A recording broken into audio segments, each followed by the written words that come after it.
Hello everyone, good morning and welcome to सरूज world. तर आज आहे सेकंड लास्ट गुरुवार. जसे की तुम्हाला माहिती असेल की मार्गशीर्ष महिन्यातले गुरुवार चालू आहे, बट हा व्लॉग येईपर्यंत मार्गशीर्ष संपून गेलेला असेल. तर आज मार्गशीर्ष महिन्यातला सेकंड लास्ट गुरुवार आहे. माझा देखील उपवास आहे आज, आणि हे दरवर्षी मी व्रत करते. जे लोक अगोदरपासून माझ्या ब्लॉग बघतात त्यांना माहिती असेल. तर आज संध्याकाळी मी निघणार आहे मुंबईसाठी. सो सकाळी मी पहिल्यांदा पूजा वगैरे आवरून घेतली आणि दिवसभर सगळं काम आवरलं. दिवसभर मी काही शूट नाही केलं. डिरेक्टली आता मी संध्याकाळी शूटला सुरुवात केलेली आहे. तर हे आता मी रेडी झालेली आहे. आमच्या इथे खूप थंडी असल्यामुळे आम्ही पूर्ण पॅक झालेलो आहोत आणि आता निघतो आम्ही. फायनली आम्ही ट्रॅव्हल्सच्या ठिकाणी पोचलेलो आहोत. ॲज युजल आम्हाला लास्ट सीट भेटलेली आहे.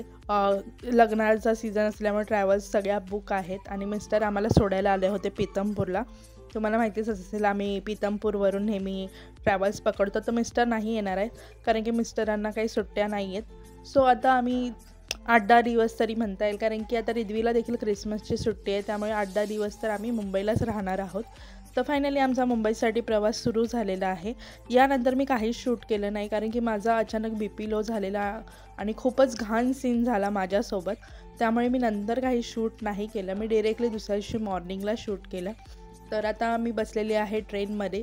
ॲक्च्युली गाड्या फुल असल्यामुळे मला डिरेक्टली खारघरची जी आहे ती ट्रॅव्हल्स नाही भेटली, बोरिवलीची ट्रॅव्हल्स भेटली होती. सो मी सायनला उतरून चुनाभट्टी थ्रू ट्रेनने आलेली आहे. आणि हे जे आजोबा आहेत त्यांनी मला खूप मदत केली, कारण की मी ज्या सिच्युएशनमध्ये होती खरंच देव माणसासारखे ते आजोबा मला भेटले. आणि त्यानंतर मी पोचली घरी. मम्मीने ही काल पाठीमागे मांडलेली पूजा दिसते कालची गुरुवारची.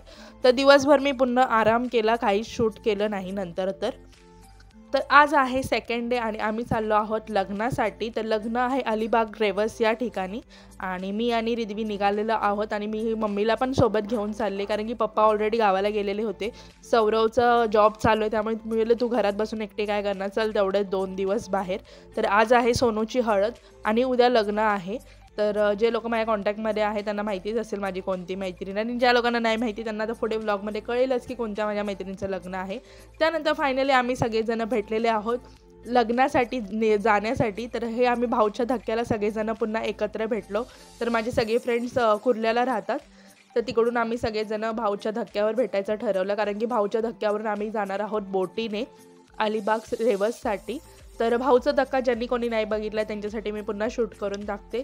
तर हा आहे भाऊचा धक्का. इथे येण्यासाठी तुम्हाला डॉकयार्ड रोड रेल्वे स्टेशनला उतरून तिथून तुम्ही बस किंवा टॅक्सी थ्रू येऊ शकता. बसने 6 रुपये तिकीट आहे आणि जर टॅक्सी थ्रू आला तर पर पर्सन 50 रुपीज चार्ज लागतील तुम्हाला. 4 जण तुम्ही एका टॅक्सीमध्ये येऊ शकता. आणि हे बघा भाऊच्या धक्क्याचं हे तिकीट काउंटर आहे. आणि ही ते बसलेली आहे रिद्वी, शंभू, ही माझी मम्मी, रागिणीची सासू आणि रागिणीची नणंद. तर रागिणी देखील तिच्या सासूबाईंना घेऊन आले तिच्या मुलाला सांभाळण्यासाठी, कारण की पोरं खूप त्रास देतात. आणि ही आहे पूजा, कोमल आणि पूजाची बहीण ज्योती आणि कोमलची मुलगी पाकी. तर कोमल देखील आमची कॉलेजचीच फ्रेंड आहे, बट ती खूप दिवसांनी आम्हाला भेटले. मला वाटतं रिद्वी झाल्यानंतर जेव्हा आम्ही लास्ट पार्टी केलेली तेव्हा ती भेटलेली, आणि त्यानंतर ती पुन्हा आज भेटले आम्हाला. म्हणजे 4-5 वर्षानंतरच भेटले, कारण की आम्ही तिच्याकडून लग्नाला गेलो नव्हतो. सो त्यामुळे ती नव्हती भेटत, आम्हाला रागवली होती. तर आता त्यानंतर आम्ही केला नाश्ता. तर मम्मीने घरून टिफिन आणलेला आणि रागिनी तिच्या सासूबाईंसाठी प्लेट घेतलेली तिथे, आणि आम्ही बाकीच्या सगळ्यांनी समोसा घेतला होता. मैं बच्चे का ले रही हूँ, टेंशन मत लो.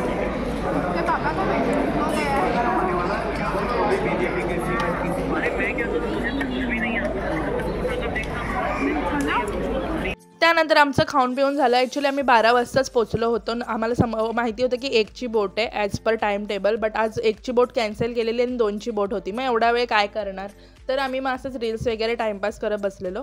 तर रेवससाठी इथून 100 रुपये तिकीट आहे बोटीला, आणि जर तुम्हाला बाईक न्यायची असेल तर तुम्ही बाईक देखील नेऊ शकता. बाईकचे 200 रुपीज ते लोक चार्ज करतात, बोटीमधूनच बाईक नेतात.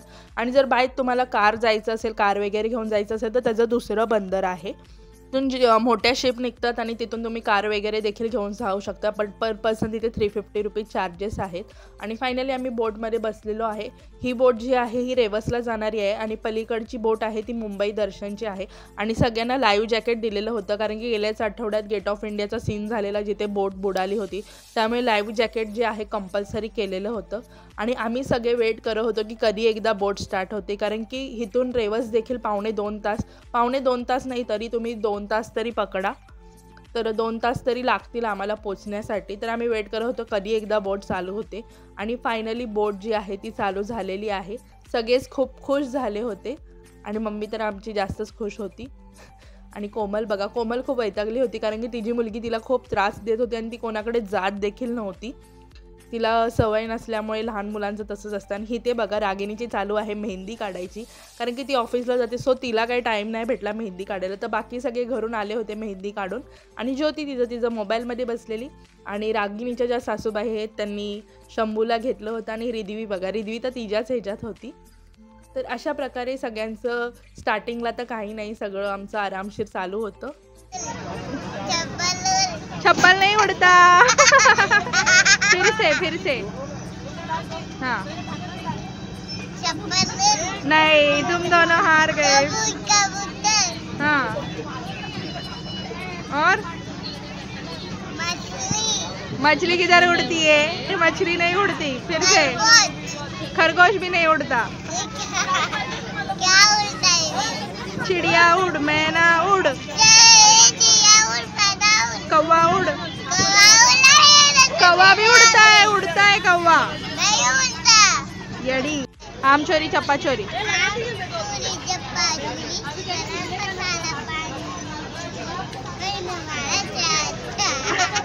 तर तुम्ही बघितलं आमचा कसा टाइमपास चालू होता ते आणि बाहेरचा तुम्ही व्ह्यू बघू शकता. खूपच छान वाटत होतं बऱ्याच दिवसांनी बोटीमध्ये.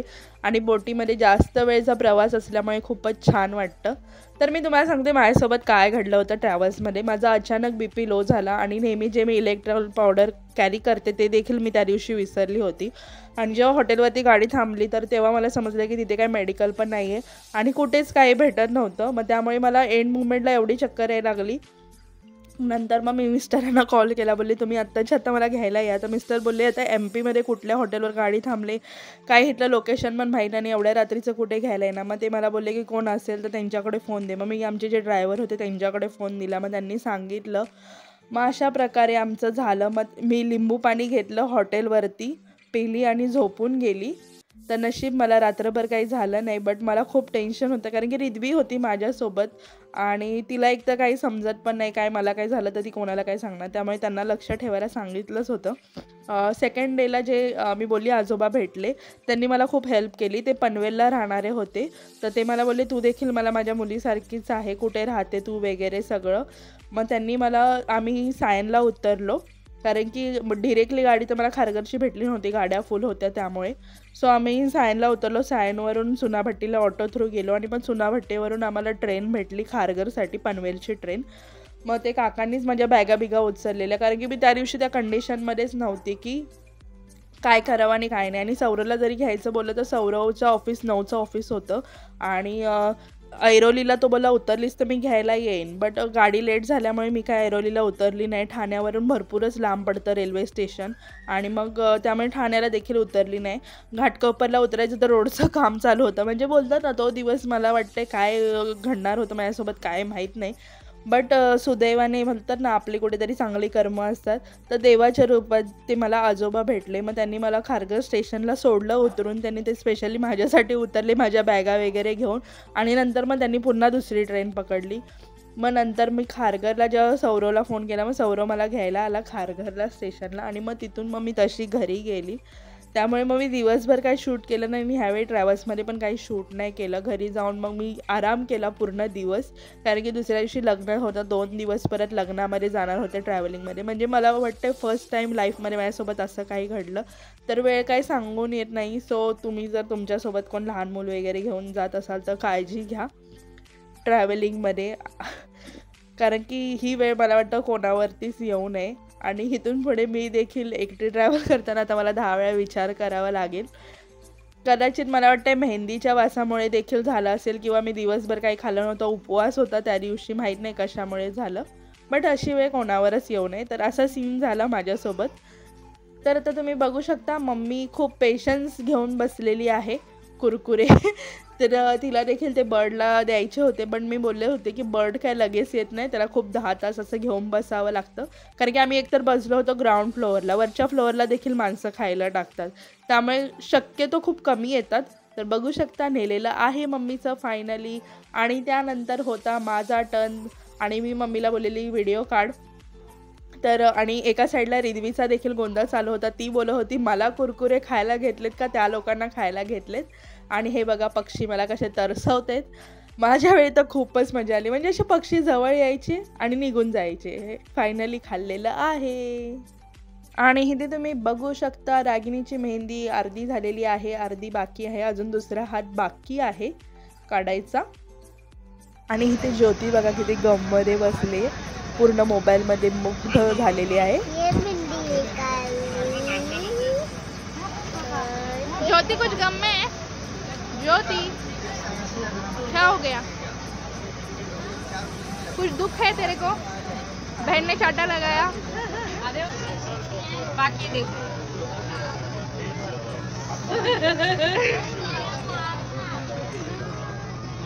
ओ कवले चांद के चादर चले चुपके से चांद के चादर तले। आज मंगलवार नहीं है, आज मंगलवार है, चूहा बीमार है।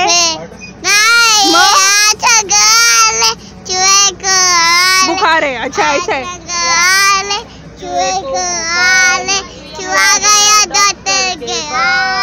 डॉक्टर ने लगाई सुई, चूहा बोला उई उई उई उई उई उई।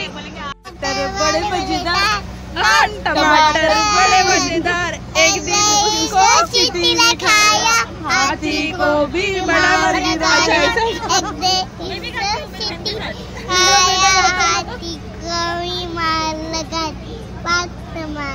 बड़े मजेदार टमाटर बड़े मजेदार। सरस्वती है वो, देखिए आप आज देख लीजिए इतना प्यारा सा इतना सुंदर सा मेहंदी निकाल रही है, जैसे चिड़िया ऐसा लग रहा है, ऐसा हो रहा है, क्या कहते हैं। तेरे बाल में लगाऊंगी मैं तो, टेंशन मत ले। सब देखिए पूछने वाली मैं भी थोड़ी देर में। गौर से देखिए इस लड़की को। मैं वैसे वाले बना दी तो अच्छा उसे एक पत्ता जो है वो पूजा का है, एक पत्ता कोमल का है और एक मेरा। जरा मेरे पत्ते पे फोकस करो तो। कौन सा मेरा पत्ता है? अभी इसमें ना मैं इसके जो क्या बोलते हैं, इसमें रोज के रिद्वी का टांग, एक शंभू का टांग और एक पापी का टांग। देखिए देखो मैं ट्राई कर रही हूँ। देखिए गौर से देखिए इस लड़की को जो ये मेहंदी निकाल रही है। कुछ नहीं, बस 2 करोड़ लेती हूँ मैं मेहंदी निकालने का, ज्यादा कुछ नहीं। तो मैडम आपकी ऐसी क्या मजबूरी थी जो आपको 2 करोड़ देके ये मेहंदी निकालना पड़ रहा है? पैसे बहुत ज्यादा थे। बोलना इंदौर से बुलवाया है स्पेशली। हाँ, इंदौर से ऐसे डिजाइनर को आपने किया है। ऐसी कौन सी मुसीबत आ पड़ी थी आपके ऊपर? मेरे पास पैसे ज्यादा हो गए थे, 2 करोड़ तो आपको वेस्ट करने के लिए यही मिला, बस यही पानी में डुबो देती। देख कितना अच्छा बनाया, ऐसे तो जाएगी। अच्छा सरस्वती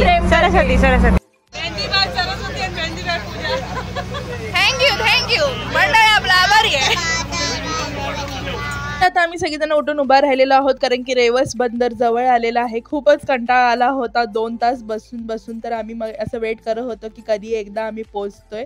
आणि फायनली आमचा वेट जो आहे तो संपलेला आहे. आणि तुम्ही बघू शकता पाण्याच्या लाटा कशा येत आहेत बंदरावरती. खूपच छान वाटत होतं. संध्याकाळ झाली होती, ऑलमोस्ट 4-4:30 वाजले असतील. सनसेट बघायची इच्छा होती, पण पुढे लेट देखील होत होता. बोलत चला. तर हे असं रेवस बंदर आहे आणि इथून जरा उतरून पुढे गेल्यावरती स्टॉप आहे. असं चालत जावं लागतं. आणि ते बाईक देखील लावलेत. आणि उतरून आम्ही खूपच गोंधळ मस्ती करत चाललो होतो रोडला. गाड़ी आ रही पीछे से गाड़ी आ रही। पीछे देखो सब लोग, पीछे से देखो, पीछे देखो क्या है। अरे पीछे तो देखो,